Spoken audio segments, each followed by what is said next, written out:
నిన్న రాత్రి దాదాపు 11:30 గంటలకి మదనపల్లి సబ్ కలెక్టర్ కార్యాలయంలో షార్ట్ సర్క్యూట్ అంటూ అగ్ని ప్రమాదం సంభవించడం, అందులో కీలకమైనటువంటి ఫైల్స్ అన్నీ దగ్ధం కావడం వెనుక వైసీపీ యొక్క హస్తం ఉందని అనుమానాలు.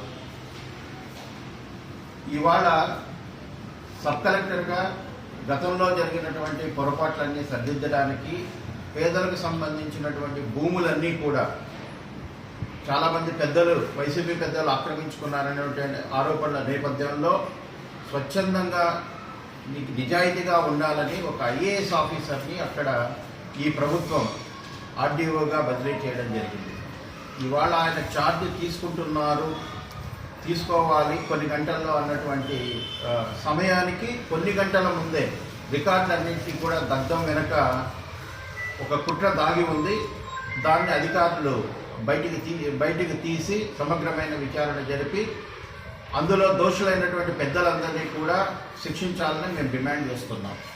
ఈ విషయం ప్రభుత్వానికి తెలిసిన వెంటనే నారా చంద్రబాబు నాయుడు గారు దీన్ని బాగా సీరియస్గా తీసుకొని తక్షణం హెలికాప్టర్లో డీజీపీ గారిని, సిఎస్ గారిని, ఇంటెలిజెన్స్ చీఫ్ని మదనపల్లికి వెళ్ళి అన్ని ఆధారాలు తీసుకొని దోషులను ఖచ్చితంగా శిక్షించాలని చెప్పి ఆదేశించడం జరిగింది.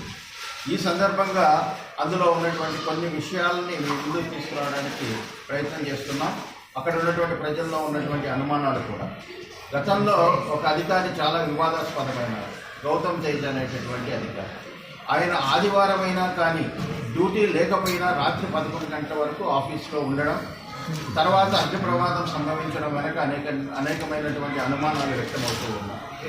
రెండవది, అక్కడ మదనపల్లిలో ఉన్నటువంటి సబ్ కలెక్టర్ కార్యాలయంలో బ్రిటిష్ కాలంలో నిర్మించిన భవనాలు ఉన్నాయి, 5 సంవత్సరాల ముందు నిర్మించినటువంటి భవనము ఉంది. పాత భవనాల్లో ఎటువంటి షార్ట్ సర్క్యూట్ చేయలేదు, కేవలం రికార్డు ఉన్నటువంటి 5 సంవత్సరాల ముందు కన్స్ట్రక్షన్ అనేటువంటి కొత్త భవనంలోనే మాత్రమే అగ్ని ప్రమాదం సంభవించింది. దీని వెనుక పెద్దిరెడ్డి మరియు వారి మనుషుల యొక్క హస్తం ఉందనేటువంటి అనుమానాలు ప్రజల్లో బాగా వ్యక్తమవుతున్నాయి. ఎందుకంటే గతంలో పెద్దిరెడ్డి రామచంద్రారెడ్డి మదనపల్లి కేంద్రంగా అనేక భూ అక్రమాలకు పాల్పడడం జరిగింది.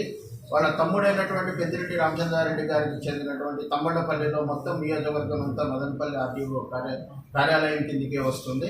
అక్కడ కూడా చాలా వివాదాస్పదమైనటువంటి భూములను బినామీలుగా పేర్లతో వాళ్ళ ఆక్రమించుకొని ఎన్నో అక్రమాలకు పాల్పడినారు. ఈ అక్రమాలన్నీ ఎక్కడ వెలుగులోకి వస్తాయన్నటువంటి భయంతో ఇవాళ ఇంత అకృత్యానికి పాల్పడినారు. కాబట్టి దోషులందరినీ కూడా కఠినంగా శిక్షించి సమగ్ర విచారణ చేసి ఇందులో ఇన్వాల్వ్ అయినటువంటి ప్రతి ఒక్క వ్యక్తిని, ప్రతి అక్రమంగా జరిగినటువంటి భూమిని వెలికి తీసే విధంగా సమగ్ర విచారణ జరపాలని అధికారులను మేము డిమాండ్ చేస్తున్నాం.